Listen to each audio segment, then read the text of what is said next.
हिंदवी स्वराज्याचे सरसंस्थापक छत्रपती शिवरायांना मानाचा मुजरा करतो। भारतीय राज्यघटनेचे शिल्पकार भारतरत्न डॉक्टर बाबासाहेब आंबेडकर यांना मानवंदना अर्पित करतो। ज्यांनी खऱ्या अर्थानं छत्रपती शिवरायांनंतर राज्यकारभार कसा चालवला पाहिजे याची मुहूर्तमेढ केली त्या पुण्यश्लोक अहिल्यादेवी होळकर यांच्याही चरणी नतमस्तक होतो आणि शेतकऱ्यांची आसूड हे जगासमोर आणणारे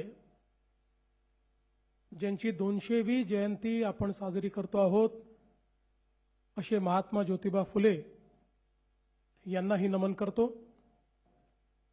आज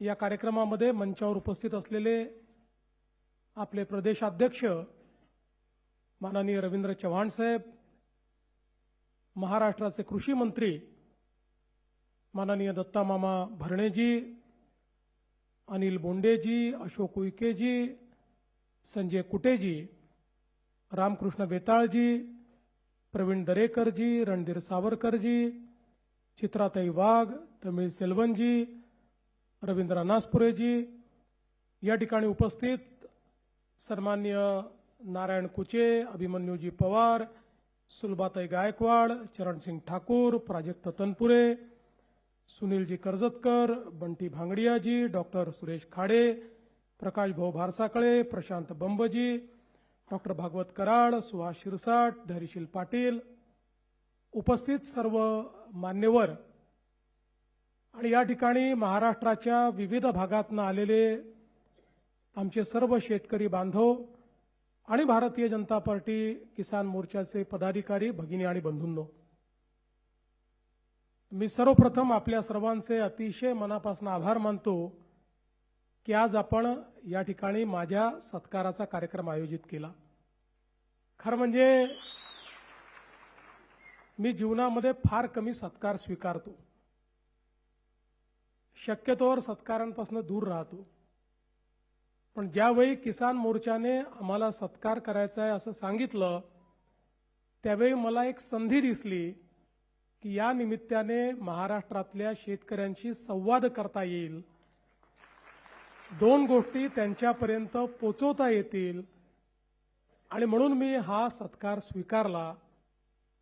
आणि मी विचारलं कुठे घेणार, म्हणाले आम्हाला मुंबईला घ्यायचं आहे। अरे मी म्हटलं तुम्ही शेतकऱ्यांचा कार्यक्रम घेताय आणि मुंबईला घेताय, तुम्हाला घ्यायचा असेल तर कुठल्या तरी विभागात घेऊया।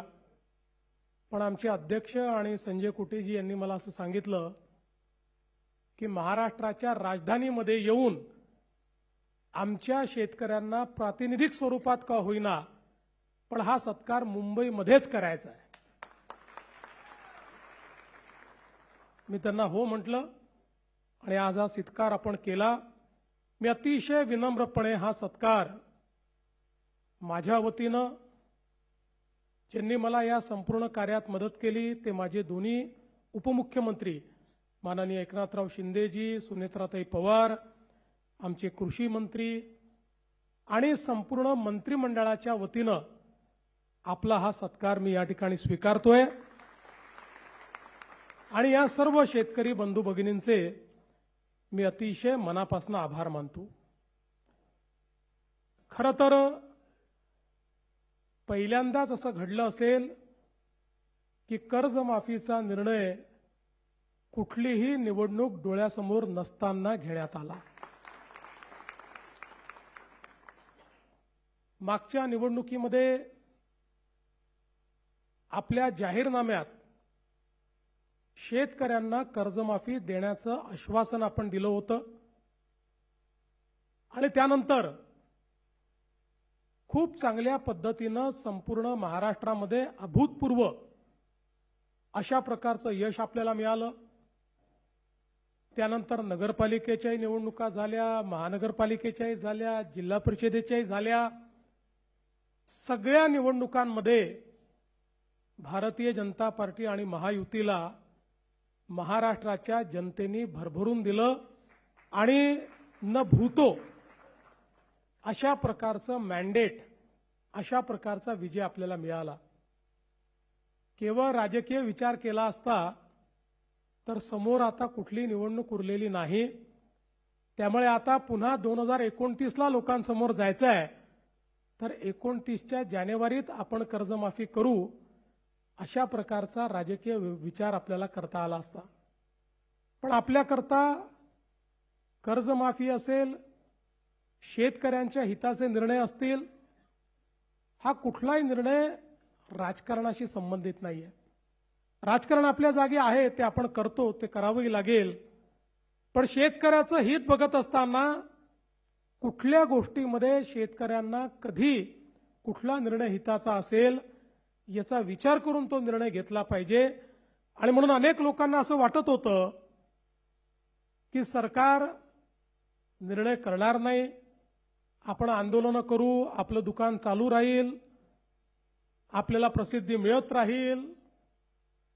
परंतु त्यांना हे माहिती नव्हतं, हे महायुतीचं सरकार आहे, हे शेतकऱ्यांच्या देवाभाऊचं सरकार आहे.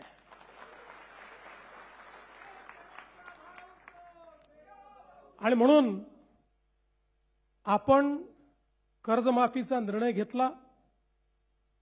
2 लाखापर्यंत कर्ज माफ करण्याचा निर्णय घेतला. आणि त्यासोबत ज्यांनी नियमित कर्ज भरलाय त्यांनाही 50,000 रुपये देण्याचा निर्णय आपण घेतला. हे खरं आहे की हा निर्णय घेत असताना एक अट आपण टाकली होती, आणि ती अट अशी होती की 2019च्या कर्जमाफी योजनेमध्ये ज्यांना त्याचा फायदा मिळालाय त्यांना या योजनेचा फायदा मिळणार नाही.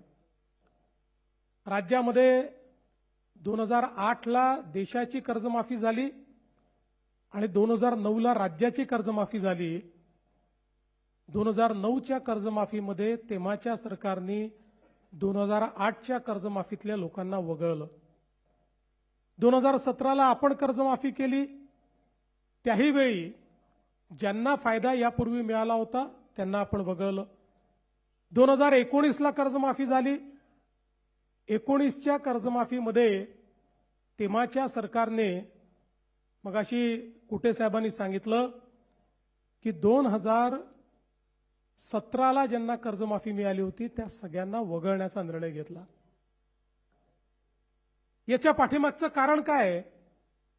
तर आत्ताही आपण कर्जमाफीच्या संदर्भात जी समिती तयार केली होती त्या समितीने आपल्याला अहवाल देताना सांगितलं की याचा फायनान्शियल इम्पॅक्ट मोठा नाही, 3-4 हजार कोटी रुपयेच लागतील. परंतु आपल्याकडची जी बँकिंग सिस्टीम आहे, बँकांची जी व्यवस्था आहे, जर कर्ज भरण्याची सवय ही सुटली, किंवा अनेक वेळा सवय सुटत नाही पण शेतकऱ्यांना असं वाटतं की आपण भरून टाकले आणि कर्जमाफी झाली तर आपल्याला काय मिळणार, आणि म्हणून या भीतीपोटी अनेक वेळा शेतकरी त्या ठिकाणी कर्ज भरत नाहीत आणि मग नंतर दोन्हीकडनं अडचणीत येतात. आणि म्हणून साधारणपणे लगतच्या कर्जमाफीतल्या लोकांना पुन्हा डिफॉल्ट झाला असेल तर कर्जमाफी देऊ नये, अशा प्रकारचा निर्णय आपल्या समितीने दिला होता. तरीही ज्यावेळेस मी बघितलं की अशा प्रकारचे शेतकरी किती, तर लक्षात आलं की 12 लाख शेतकरी आहेत. ज्या 12 लाख शेतकऱ्यांना या योजनेचा लाभ मिळणार नाही. मग मी विचारलं की समजा आपण असं केलं, 50,000पर्यंत सरकारने द्यावे आणि वरचे त्यांनी द्यावे, तर किती शेतकरी कव्हर होतात? होतात तर 12 लाख. पण त्यातले 6 लाख शेतकरी असे होते की ज्यांना 10-12 हजार रुपये भरले तरीही 50,000चा फायदा त्या ठिकाणी मिळत होता. आणि म्हणून दोन्ही गोष्टी त्यात होत होत्या.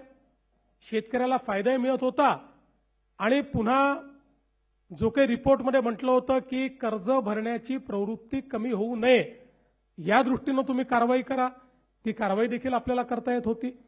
आणि म्हणून त्या रिपोर्टच्या पलीकडे जाऊन आपण हा विचार केला की 50,000पर्यंत आपण द्यावं आणि 1 लाखापर्यंत गेलं तर जवळपास या 12 लाखातले 9 लाख शेतकरी हे 10-12 हजार रुपये भरून त्या ठिकाणी पात्र होत होते आणि म्हणून या दृष्टीने हा निर्णय घेतला होता।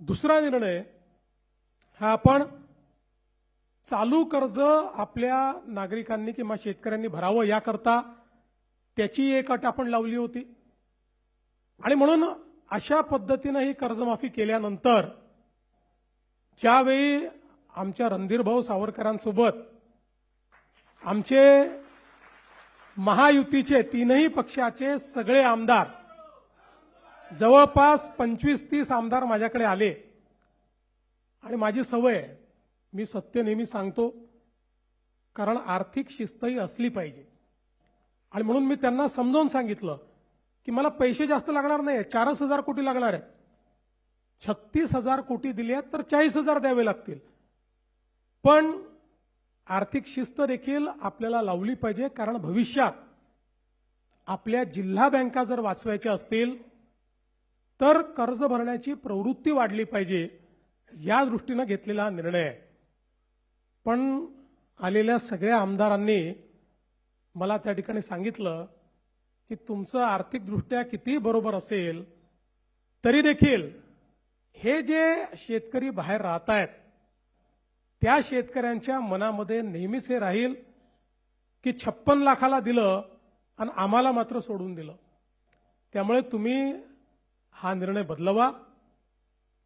आणि मग त्या सगळ्यांचा आग्रह मला योग्य वाटला, मी आमच्या सगळ्या नेत्यांशी चर्चा केली आणि त्या ठिकाणी निर्णय केला की यावेळी ही अट काढून टाकू आणि सरसकट 2 लाखापर्यंत सगळ्यांना कर्जमाफी देऊ।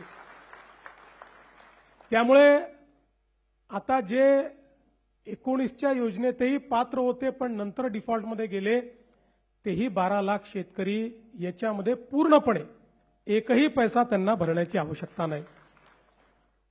दुसरं महत्त्वाचं आपण केलं, ज्याचा उल्लेख कुटे साहेबांनी केला होता, की उद्योगजींच्या कर्जमाफीमध्ये 2,01,000 रुपया एवढं जरी तुमचं कर्ज झालं तरी तुम्हाला एकही पैसा मिळाला नाही, एकही नाही। आम्ही म्हटलं असं नाही, एकतर आपले 80% शेतकरी अल्पभूधारक आहेत, त्यामुळे ते 2 लाखाच्या आतले आहेत, जे 2 लाखाच्या वरचे आहेत त्यांनाही संधी मिळाली पाहिजे, या दृष्टीने आम्ही सांगितलं की 2 लाखाच्या वरचे पैसे तुम्ही भरा, 2 लाखापर्यंत पैसे आम्ही भरतो, म्हणजे तुम्हालाही त्याचा फायदा मिळेल, अशा पद्धतीनं त्यांनाही फायदा दिला। आणि अर्थात दुसरी गोष्ट जी आमच्या या शिष्टमंडळाने मला सांगितली ती मला 1 मिनिटात पटली, त्यांनी माझाच विषय माझ्यावर उलटवला।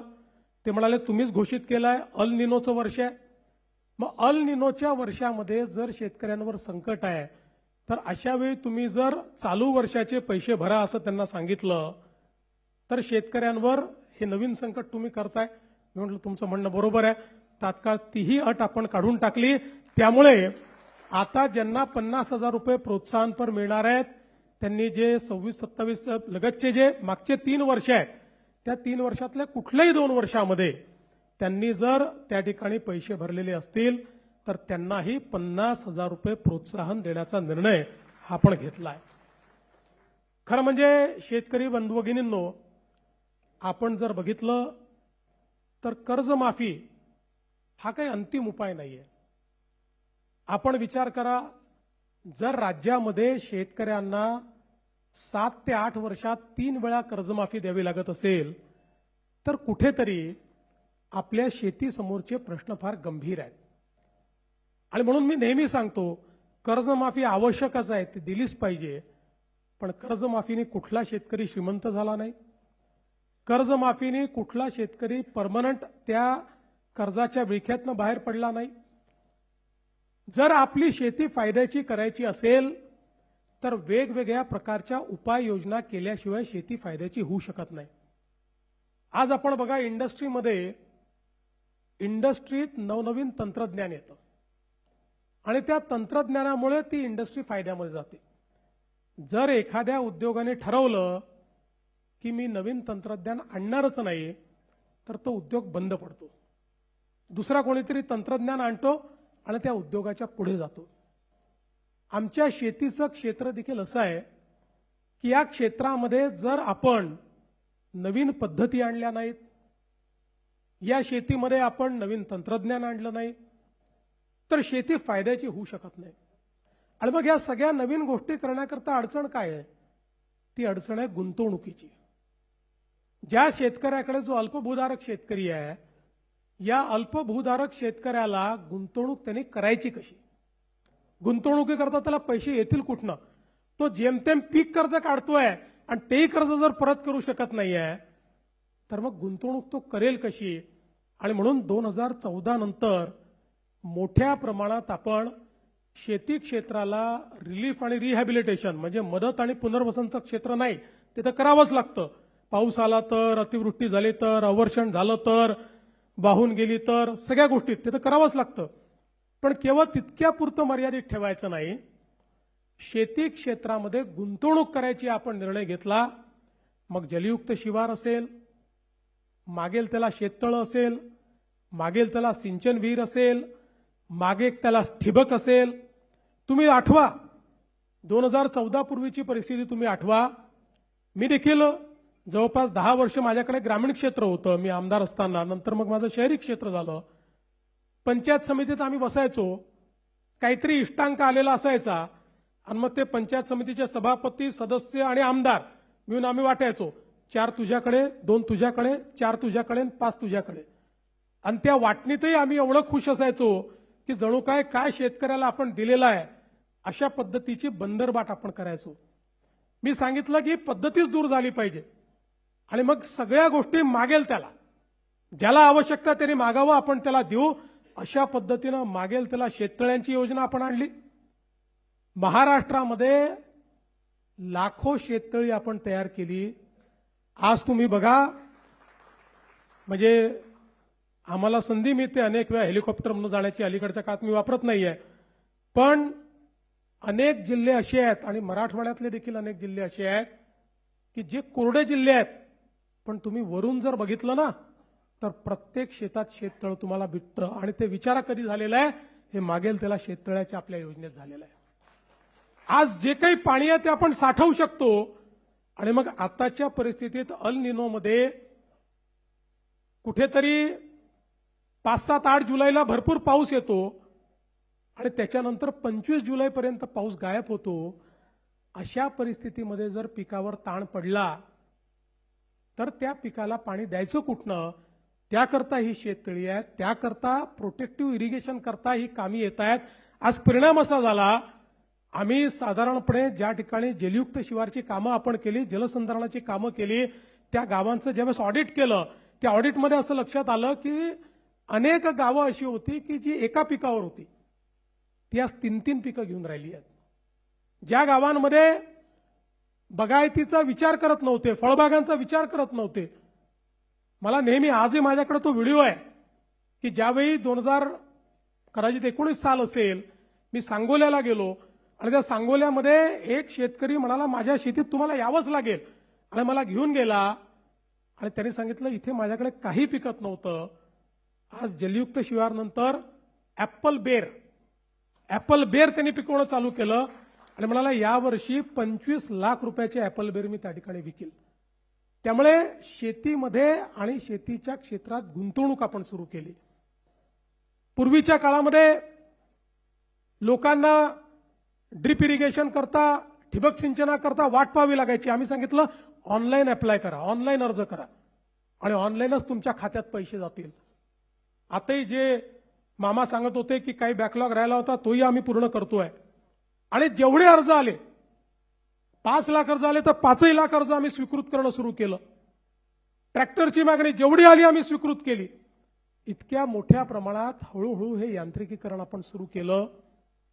आणि महत्वाचं यातलं काय आहे तर आज आपल्याला आपल्या शेतीमध्ये जर परिवर्तन करायचं असेल, गुंतवणुकीची क्षमता बघा, जागतिक बाजारपेठ झाली आहे. आता शेतमालाचा भाव हा कुठलं राज्य ठरवत नाही, कुठला देश ठरवत नाही, जागतिक बाजारपेठ ठरवते. त्यामुळे त्या जागतिक बाजारपेठेमध्ये जर आपल्याला त्या ठिकाणी आपल्या शेतमालाचा भाव घेऊन फायदा करायचा असेल तर उत्पादन खर्च कमी करावा लागेल. उत्पादन खर्च कमी करायचा असेल, उत्पादकता वाढवावी लागेल. उत्पादकता वाढेल तेव्हाच उत्पादन खर्च कमी होईल. आणि मग अशा सगळ्या गोष्टींकरता आता ज्याच्याकडे 1 एकर शेती आहे, 2 एकर शेती आहे, त्याची गुंतवणुकीची ताकद किती आहे. आणि म्हणून आपण गटशेतीची योजना सुरू केली. मला असं वाटतं की महाराष्ट्रामध्ये पुढच्या 2 ते 3 वर्षामध्ये 50,000 गट जर आपण तयार केले तर या गटांची क्षमता जी आहे, आणि सरकार सगळ्या योजना गटाला देत आहे. मागच्या वेळेस तर आपण 1 कोटी रुपयापर्यंतच्या योजना गटांना दिल्या, तर या गटाची गुंतवणुकीची क्षमता वाढते. या गटांना जे काही निविष्ठा खरेदी करावे लागतात त्याची किंमत कमी होते. वेगवेगळ्या पिकांचे प्रयोग करून पूरक पिकं त्या ठिकाणी घेता येतात आणि त्यातनं शेती जी आहे ही उद्योगासारखी फायद्यामध्ये आपल्याला आणता येते. आणि म्हणून त्याही दृष्टीने खूप मोठ्या प्रमाणात काम करण्याची आवश्यकता आहे. आमच्या शेतकऱ्याचा जो काही खर्च आहे तो कमी व्हावा म्हणून आपण 2 गोष्टी त्या ठिकाणी केल्या. सगळ्यात महत्त्वाचं काही केलं असेल तर आमच्या शेतकऱ्यांना 7.5 हॉर्स पॉवर पर्यंत जो काही विजेचा खर्च होता ते वीज बिल माफ करण्याचा निर्णय आपल्या सरकारने घेतला. आज याचा कधी कोणी विचार करत नाही. वीज बिल माफ झालं म्हणजे वीज कंपनी जी आहे ती कंपनी स्वतःच्या खिशातनं भरत नाही. दरवर्षी 25,000 कोटी रुपये मी बजेटमधनं काढतो आणि त्या आमच्या वीज वितरण कंपनीला देतो. कारण ते जर दिले नाही तर MERC सांगते की जे इतर ग्राहक आहेत त्या सगळ्या ग्राहकांवर हे 25,000 कोटी लोड करा, त्यांचं विजेचं बिल वाढवा आणि त्यांच्या खिशातनं ते वसूल करा. आणि म्हणून दरवर्षी 25,000 कोटी रुपये हे आपण वीज बिल माफीच्या पोटी देतो. आणि मला हेही सांगताना आनंद वाटतो की याच महाराष्ट्राने जवळपास महाराष्ट्रातल्या शेतकऱ्याला आपल्याला माहिती आहे अर्धे दिवस सकाळी वीज, अर्धे दिवस रात्री वीज, इतक्या मोठ्या प्रमाणात रात्रीची वीज आल्यानंतर शेतकऱ्याला काय अडचणी त्या ठिकाणी सहन कराव्या लागतात आपल्याला माहिती आहे. आपण सौर कृषी वाहिनी आणि सौर पंप अशा 2 योजना आणल्या. मला सांगताना अभिमान वाटतो की जे आम्ही सांगितलं आज राज्यातल्या 76% शेतकऱ्यांना आम्ही दिवसा वीज देतो आणि आमचा प्रयत्न हे वर्ष संपता 100% शेतकऱ्यांना दिवसा वीज आम्ही देऊ. आणि 8 तास आम्ही देतो, 10 तास द्यायचे नंतर 12 तास द्यायचे, दिवसा 12 तास आमच्या शेतकऱ्यांना त्या ठिकाणी मोफत वीज देण्याचा निर्णय आम्ही करतो. आणि आता याच्याही पेक्षा एक अजून चांगला निर्णय जो आज मी जाहीर करणार आहे. आपल्याला कल्पना आहे की 7.5 हॉर्स पॉवर पर्यंत आता तुम्हाला बिल येत नाही, पण तुमच्या प्रत्येकाच्या नावाने जुनं बिल आहे. प्रत्येकाच्या नावाने आहे, ते खात्यात आहे, लिहून ठेवलं आहे, कधीतरी वसुलीला येऊ शकतं. आणि कुठलंही दुसरं कनेक्शन घ्यायचं झालं तर तो लाईनमन चेक करतो, तुमच्यावर तर आहे जुनं बिल, मिळत नाही तुम्हाला. आणि म्हणून आता मी हा निर्णय घेणार आहे की 7.5 हॉर्स पॉवर पर्यंतचं जे जुनं बिल आहे 48,000 कोटी रुपयाचं जुनं बिल वसूल करायचं आहे. ते 48,000 कोटी रुपयाचं जुनं बिल आम्ही माफ करणार आहोत.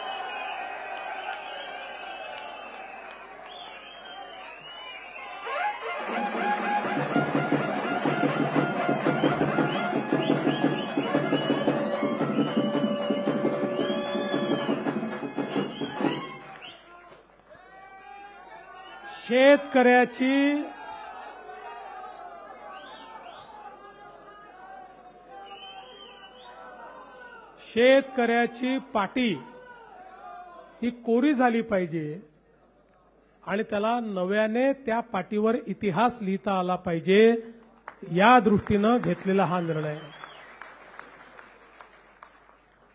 आज खरं म्हणजे एकीकडे शेती क्षेत्रातली गुंतवणूक आपण किती वाढवली आहे. माननीय मोदीजींच्या नेतृत्वामध्ये केंद्र सरकार आणि राज्य सरकार मिळून यावर्षी शेती क्षेत्राला विविध योजनांच्या माध्यमातून कुटे साहेब आपण जो पैसा देतोय तो 95,000 कोटी रुपये आहे. कर्जमाफीच्या व्यतिरिक्त, कर्जमाफीचा पैसा नाही, 95,000 कोटी रुपये आपण देतो आहोत. मोठ्या प्रमाणात ही गुंतवणूक आपण वाढवतो. आपला प्रयत्न आहे की हे क्षेत्र हळूहळू सस्टेनेबल झालं पाहिजे आणि म्हणून एक एक गोष्ट जी आपण करतोय, आता शेती क्षेत्रामध्ये आपण एआयचा वापर चालू केलाय. कारण आपल्याला जर उत्पादन खर्च कमी करायचा असेल तर आज आपण इस्रायलची शेती बघितली तर इस्रायलच्या शेतीमध्ये फर्टिगेशन आहे, ठिबक सिंचन आहे, पण त्या ठिबक सिंचनामध्ये फर्टिगेशन आहे. जे काही त्या ठिकाणी द्यावं लागतं ते सगळं त्या ठिबकच्या माध्यमातून जात असताना कंप्लीट ऑटोमेशन असल्यामुळे जेवढं सीसी गेलं पाहिजे, आपण तर अंदाजे करतोय सगळ्या गोष्टी, अंदाजे जेवढं सीसी गेलं पाहिजे तेवढंच ते जातं, त्यापेक्षा जास्त जात नाही. त्याचा परिणाम काय होतो? जमीन चांगली राहते. त्याचा परिणाम काय होतो? खर्च कमी होतो आणि वाढीला त्याचा फायदा होतो. त्यामुळे अशा पद्धतीचे जे काही विषय आहेत ते आपल्याला हळूहळू न्यावे लागतील. आणि शेतीमध्ये जे काही आपण वापरतो, आज रासायनिक खतांमुळे आपल्या शेतीची अवस्था ही वाईट होते आणि म्हणून त्याचा वापर कसा कमी करायचा. आज आपण जे काही आपलं त्या ठिकाणी दुसरं खातं ॲनिमल हजबंडरीचं, त्या खात्यामध्ये देखील खूप मोठ्या प्रमाणात काम चालू केलेलं आहे. कारण आपल्याला कल्पना आहे की आपल्या शेतीतल्या गायी कमी झाल्या, जनावरं कमी झाले आणि त्यातनं शेतीमध्ये ज्या नैसर्गिक गोष्टी जात होत्या त्या गोष्टी आता हळूहळू आपल्या जायला लागल्या. सगळं आपण रासायनिक वापरायला लागलो आणि म्हणून पुन्हा एकदा नैसर्गिक शेतीकडे जाण्याकरता त्या ठिकाणी आपला प्रयत्न आहे की पशुसंवर्धन दुग्ध व्यवसाय विकास विभागाच्या माध्यमातून मोठ्या प्रमाणात योजना आणून आपल्या देशी गायींचं संवर्धन झालं पाहिजे. आणि देशी गायींच्या माध्यमातून आज इतके चांगले प्रयोग झाले आहेत. आज जीवामृत असेल किंवा इतर पद्धती असतील की ज्यामुळे अतिशय कमी खर्चामध्ये गोमूत्र असेल, शेण असेल, गूळ असेल, हळद असेल, अनेक गोष्टी त्याचं मिश्रण करून आणि त्या ठिकाणी ज्या प्रकारे आमच्या शेतीमध्ये आज त्यांनी उत्पादकता वाढते आहे, ती कमी होत नाही आहे, असे वेगवेगळे प्रयोग हे आपल्याला करावे लागतील. आणि त्यातनं आपल्या जमिनीची जी उर्वरा क्षमता आहे, जी उत्पादन क्षमता आहे, ही क्षमता देखील त्या ठिकाणी आपल्याला पुन्हा एकदा परत आणावी लागेल, ती वाढवावी लागेल. या सगळ्या गोष्टी येत्या काळामध्ये करण्याचा आपला प्रयत्न आहे. आणि म्हणून गुंतवणुकीच्या मॉडेलकडे आपण सगळे लोक या ठिकाणी जाण्याचा प्रयत्न करतो आहोत. खरं म्हणजे मी कधी फार सांगत नाही, पण मीही शेतकऱ्याचाच मुलगा आहे. माझ्या घरी वडिलोपार्जित शेती आहे. माझे वडील स्वतः शेतकरी होते. आजही माझी शेती माझ्या गावामध्ये आहे. कोणी जाऊन पाहिलं तर माझ्या शेतीमध्ये आजही त्या ठिकाणी धानाची शेती होते. आणि जवळपास वयाच्या 25व्या वर्षापर्यंत वर्षातले 3 महिने गावी असायचो. वर्षातले 3 महिने मी गावी असायचो. माझ्या गावातले मित्र अजूनही आहेत.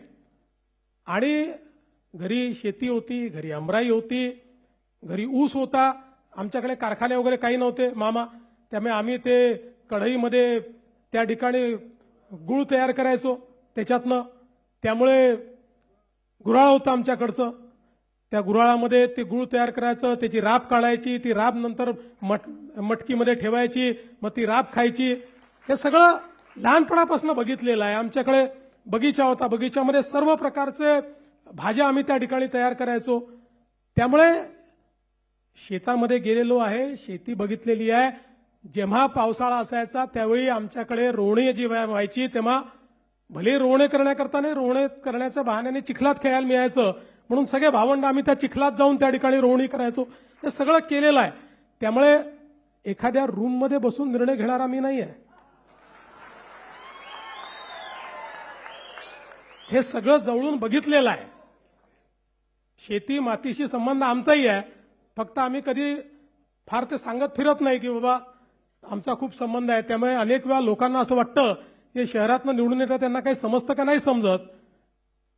महत्वाचं एवढंच आहे की जोपर्यंत शेतीची अर्थव्यवस्था ही आपण योग्य करणार नाही, जोपर्यंत त्या अर्थव्यवस्थेमध्ये आमूलाग्र बदल आपण घडवणार नाही, जोपर्यंत केवळ शेती नाही तर शेतीच्या नंतर त्याचं प्रोसेसिंग आहे, त्याला योग्य मार्केट मिळवून देणं आहे, त्याचं ब्रँडिंग आहे, या गोष्टी जोपर्यंत आपण करत नाही. आणि म्हणूनच मागच्या काळामध्ये मुख्यमंत्री असताना मी त्या ठिकाणी 2 योजना सुरू केल्या.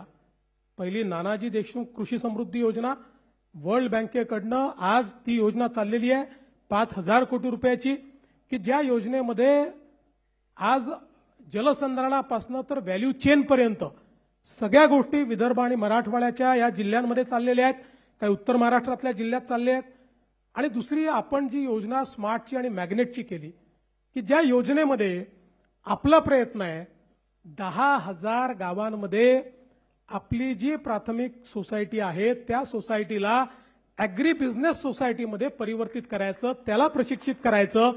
आणि संपूर्ण जी चेन आहे, गोडाऊन असेल, कोल्ड चेन असेल, अशी जी कंप्लीट चेन आपल्याला करावी लागते की ज्याच्यामुळे शेतकऱ्यांना होल्डिंग करता आलं पाहिजे. आज शेतकऱ्यांचा प्रश्न हाच आहे, आपण हमी भाव देतो, हमी भावाने खरेदी पण भरपूर करतो, पण आपल्याला माहिती आहे की जसं कापूस आहे, कापसामध्ये खेळा खरेदी होते, त्या ठिकाणी जाऊन शेतीमध्ये खरेदी होऊन जाते.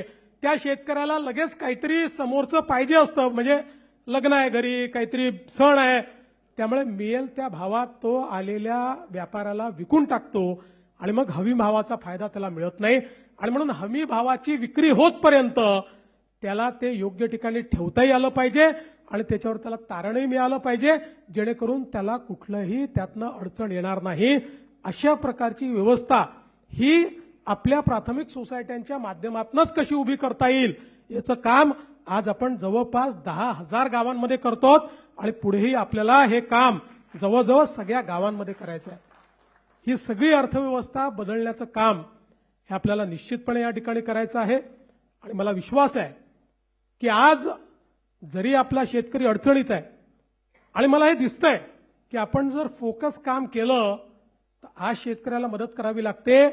फोकस पद्धतीने काम केलं तर आजपासून 5, 7, 10 वर्षानंतर शेतकरी तुमच्या दारात येणार नाही, शेतकऱ्याला तुम्हाला मदत करावी लागणार नाही. आज आमचा फोकस हा शेतीसोबत इतक्या मोठ्या प्रमाणात उद्योगावर आहे. हा का आमचा उद्योगावर आहे? याचं कारण असं आहे की एकीकडे हळूहळू शेती क्षेत्रातला रोजगार कमी होणार आहे. तो याकरता कमी होणार आहे की पूर्वी असं होतं, शेत मोठं होतं, 4 मुलं हो का 6 मुलं हो सगळे शेतीवर जायचे. आता ती परिस्थिती नाही आहे आणि हळूहळू शेतमजुरांची संख्याही थोडी कमी व्हायला लागली आहे. त्यामुळे हळूहळू आपण यांत्रिकीकरणाकडे येणार आहोत आणि म्हणून गावातल्या मुलांना केवळ शेती आणि शेतीतलं म्हणजे जी शेती 2 भाऊ करू शकतात तीच 4 भाऊ करतायत. त्यामुळे उरलेल्या 2 भावांचे जे श्रम आहेत त्याला पैसे मिळत नाही आहेत आणि म्हणून त्याला उद्योगाची जर जोड दिली तर उद्योगाच्या माध्यमातून समजा 2 भाऊ उद्योगात गेले आणि 2 भाऊ शेतीत राहिले तर तिथलं अर्थकारण जे आहे ते पूर्णपणे बदलेल. आणि दुसरा प्रयत्न आहे, जवळपास कुठले 8 ते 10 वर्ष शेती क्षेत्रामध्ये पैसा टाकावा लागणार आहे.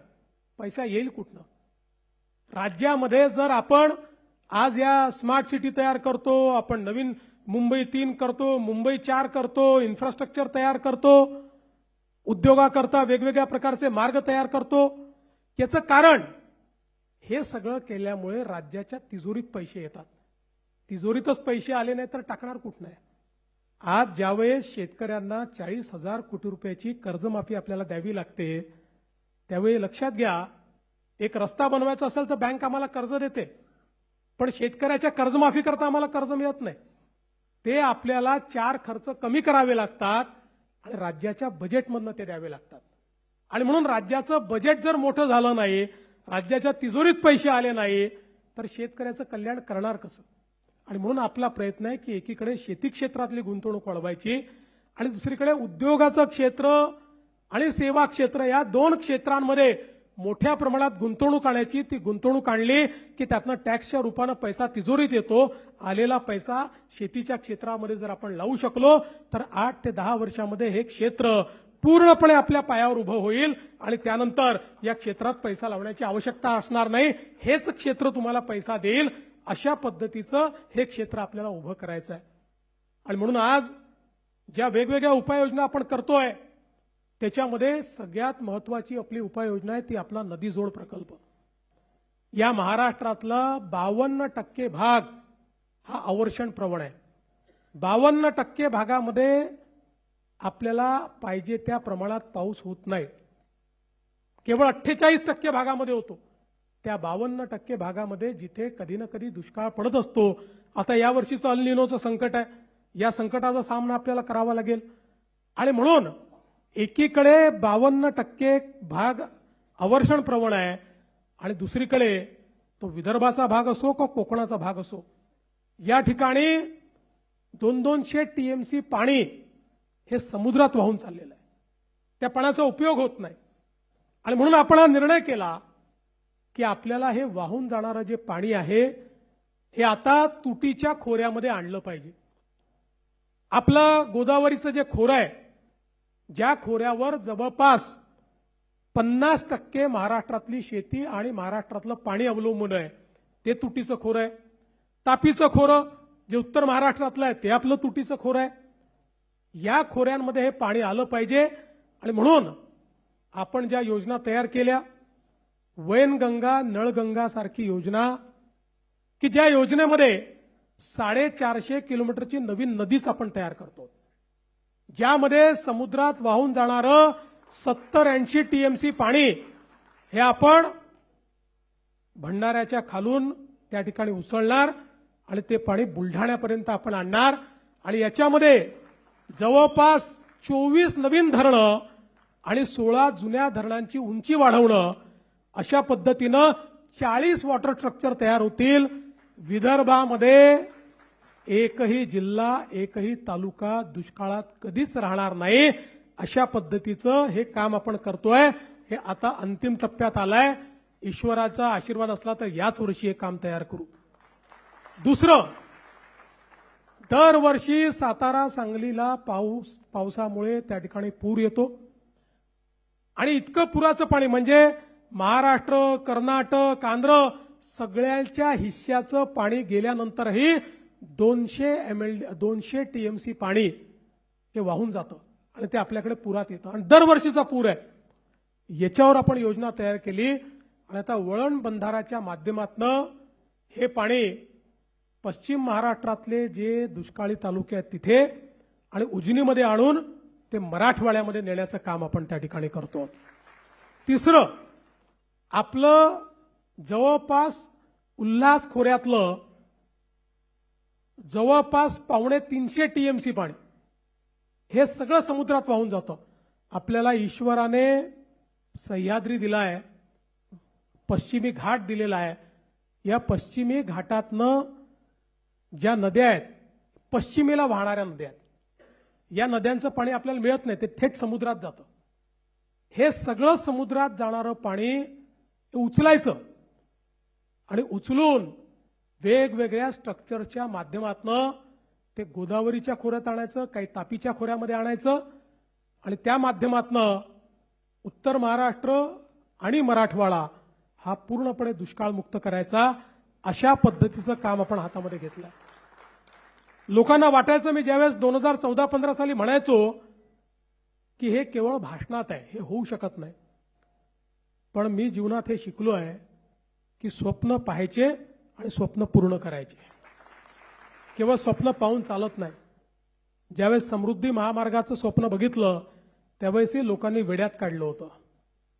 होणार कसं, पैसा येणार कुठनं, आज एक समृद्धी महामार्ग नाही, असे अनेक मार्ग आपण तयार करतो. आज आपण जवळपास या महाराष्ट्रामध्ये जी कामं सुरू आहेत ती 6 लाख कोटीची आहेत आणि जी सुरू करणार आहोत ती अजून 6 लाख कोटीची आहेत. आता या ज्या लिंक्स आहेत या सगळ्या लिंक्स मिळून जवळपास 2.5 लाख कोटी रुपये त्याकरता लागणार आहेत. लोक विचारतात येतील कुठनं, मी म्हटलं बघत राहा, येतील. हे शेतकऱ्यांचं काम आहे, पैसा येईल. आणि यावर्षी या सगळ्या लिंक्स हळूहळू करून आम्ही सुरू करू आणि एकदा या लिंक जर झाल्या तर महाराष्ट्रामध्ये कुठलाही भाग हा आपल्याला दुष्काळी दिसणार नाही. आपल्या पिढीने दुष्काळ बघितला, पुढची पिढी दुष्काळ पाहणार नाही. अशा पद्धतीनं महाराष्ट्राचं कार्य हे आपण हातामध्ये घेतलं आहे. आणि म्हणून बंधू भगिनींनो, खरं म्हणजे सांगण्यासारख्या गोष्टी खूप आहेत, पण आपल्याला एवढंच सांगू इच्छितो की या क्षेत्राकडे आम्ही केवळ शॉर्ट टर्म म्हणून उद्याचा विचार या पद्धतीने पाहत नाही, तर गेल्या 10 वर्षामध्ये जितके वर्ष मला संधी मिळाली त्या संधीमध्ये लॉंग टर्मचा विचार, भविष्यातला विचार हा डोळ्यासमोर ठेवून या क्षेत्रातलं परिवर्तन करण्याचा प्रयत्न आपला आहे. टीका करणारे टीका करतात. तुम्हाला तर माहिती आहे सगळ्यात जास्त टीका सहन करण्याची क्षमता माझ्यामध्ये आहे. माझ्या एवढी टीका तर कोणीच सहन केली नाही. पण मी नेहमी एक गोष्ट सांगतो, टीका करणाऱ्याला कोणी लक्षात ठेवत नाही, जो कर्तृत्व करतो त्यालाच लोक लक्षात ठेवतात. आपण केलेली जी कामं आहेत ही कामच इतिहासामध्ये जिवंत राहतात. व्यक्ती जिवंत राहत नाही आणि टीका करणारा तर वर्षभरापेक्षा जास्त त्याला कोणी लक्षात ठेवत नाही. आणि म्हणून या सगळ्या कामांच्या माध्यमातून महाराष्ट्रातलं कृषी क्षेत्र बदललं, शेतकऱ्यांचं जीवन बदललं, अशा प्रकारचा आपला प्रयत्न आहे. आणि आज त्याच निमित्ताने या सगळ्या गोष्टी आपल्यापर्यंत पोहोचवता यावा हा माझा स्वार्थ होता. आणि म्हणूनच आपण जो सत्कार घेतला त्या सत्कारामुळे मला देखील हे सगळं बोलण्याची, हा संवाद करण्याची संधी या ठिकाणी प्राप्त झाली. मी आपल्या सर्वांचे अतिशय मनापासून आभार मानतो आणि पुढेही आपण अशाच प्रकारे काम करत राहू हा विश्वास देऊन मी माझे 2 शब्द संपवतो. धन्यवाद. जय हिंद, जय महाराष्ट्र.